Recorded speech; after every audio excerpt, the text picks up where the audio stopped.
नमस्ते दोस्तों, मेरा नाम है पुवार धैर्यपाल सिंह नरपत सिंह और आज एक आम भारतीय की तरह मैं कुछ बात करना चाहूँगा। पिछले कुछ दिनों में मैंने देखा कि हमारे एक आदरणीय सर है डॉक्टर ब्रिजेश राय, जो आईआईटी गुवाहाटी के भूतपूर्व असिस्टेंट प्रोफेसर है। उनकी फेसबुक पर कुछ पोस्ट लगी थी जिससे वो बड़े व्यथित थे। पोस्ट में उन्होंने अपनी मनोव्यथा व्यक्त की है। मैटर बहुत पुरानी है, पर अगर 1 महीने पहले की कुछ फेसबुक की पोस्ट देख ली जाए तो भी व्यक्ति को समझ में आ जाएगी।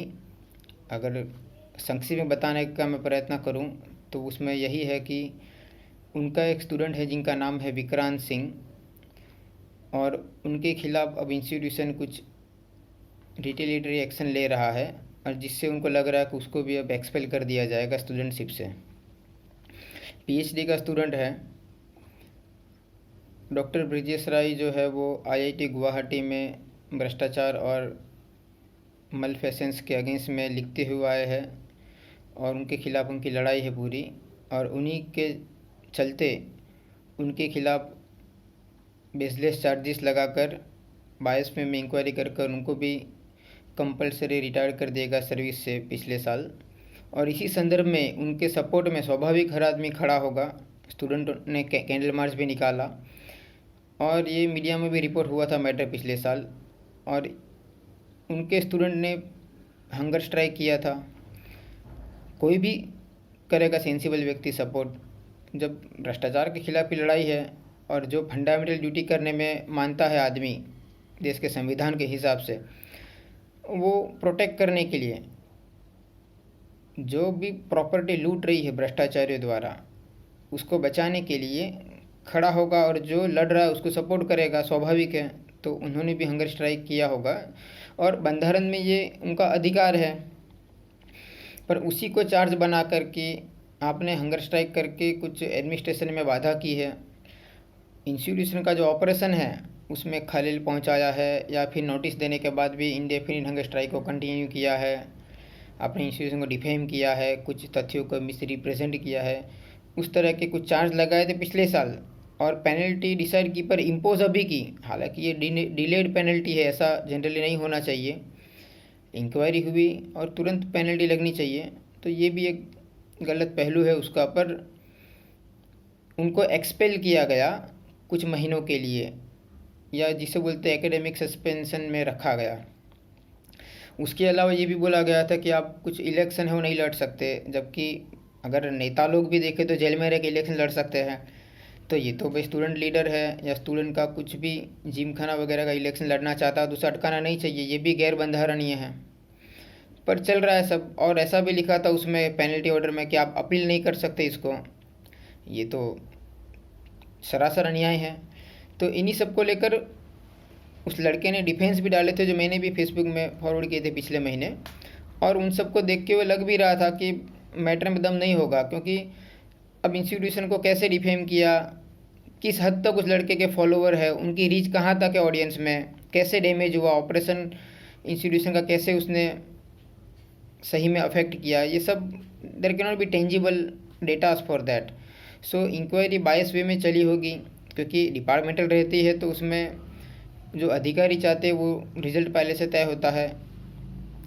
तो ये सब के चलते अन्याय हो रहा है स्टूडेंट के साथ, और वो शायद और भी एक एक्सट्रीम लेवल में जाएगा। हो सकता है कि उसको निकाल भी दिया जाए, वो भी 5वें साल में। मतलब पीएचडी के स्टूडेंट के लिए 5वां साल आखिरी साल होता है, और उसी में इतना बड़ा अन्याय करना एक सही में शायद एक्सट्रीम स्टेप इसे कह सकते हैं। और उसके लिए मान लो फेसबुक में को पोस्ट डाली है, ऐसा कहना है कि इसी इंस्टीट्यूशन डिफेम हुआ, तो कैसे हुआ उसका कोई एक्सप्लेनेशन नहीं दिख रहा है। पर ये जैसे पेनल्टी की भी एक ग्रेविटी होती है, हर क्राइम की सज़ा फांसी नहीं होती है, ऐसे ही हर गलती की सज़ा निकाल ही देना जरूरी नहीं है, क्योंकि कई स्टूडेंट को आप सपोर्ट करते हो।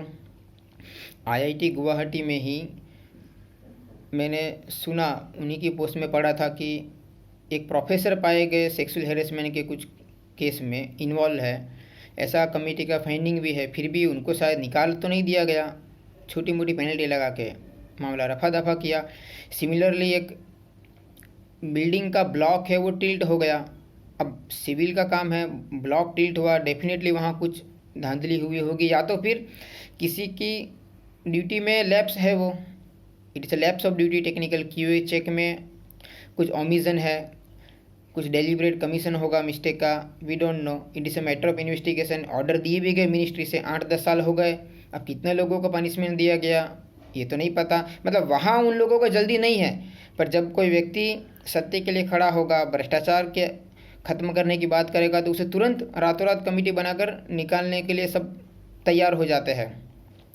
जबकि IITs जाने जाते अच्छे अच्छे काम के लिए, हमारे दिमाग में बहुत बड़ी इमेज है आम भारतीय के दिमाग में कि भाई IIT मतलब बहुत बढ़िया काम होता है, वहाँ सब सही होता है, ट्रांसपेरेंसी, गुड गवर्नेंस, अकाउंटेबिलिटी, ऐसी बड़ी बड़ी बातें हम IIT से लिंक कर सकते हैं। पर जो हो रहा है, जो सुनने में आ रहा है, जो दिख रहा है, उससे तो ये प्रतीत नहीं हो रहा है। कथनी और करनी में गैप है, विश्वगुरु के दावे जो है खोखले हैं हमारे, ऐसा लग रहा है। और साथ में जो स्टूडेंट है, प्रोफेसर है, वो भी खड़े नहीं रहे, ना सर के ना स्टूडेंट के, हर जगह यही हो रहा है। तो लोगों के भी जो दावे है कि हम धार्मिक है, ये भी खोखले हैं, क्योंकि जब बात आती है सत्य को सपोर्ट करने की, तब सब लोग पीछे हट जाते हैं।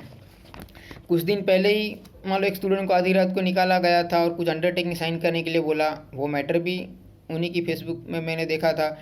तो उसके चक्कर में भी ऐसा उनको लग रहा हो कि इसको भी निकाल देंगे अब, तो ये सही में दुख की बात है। और उनका जो डर है वो जायज़ है, उसमें कुछ भी गलत नहीं है। पर ये जो और एक पोस्ट मैंने उनकी देखी, जो कैलटेक मतलब कैलिफोर्निया यूनिवर्सिटी की थी, कि रिटेलिएशन जो है उसके लिए वो यूनिवर्सिटी कितनी स्ट्रिक्ट है। अगर कोई व्यक्ति किसी गलत चीज़ को रिपोर्ट करता है तो उसको प्रोटेक्ट किया जाएगा, उसके खिलाफ कोई कार्रवाई नहीं होगी। पर हमारे देश में ऐसा नहीं हो रहा है, यहाँ तो मैसेंजर को ही शूट किया जा रहा है। अगर भ्रष्टाचार की कंप्लेन करे तो उसी को बाहर दरकिनार रास्ता दिखा दिया जा रहा है कि भाई भागो यहाँ से, तुम्हारी ज़रूरत नहीं इस देश को। जबकि हमारा संविधान फंडामेंटल ड्यूटी कुछ अलग बोलते हैं, और एडमिनिस्ट्रेटर जो है वो एनार्किस्ट हो गए हैं, मोनार्की है, मतलब राजाशाही की तरह सब चल रहा है, ऐसा लग रहा है।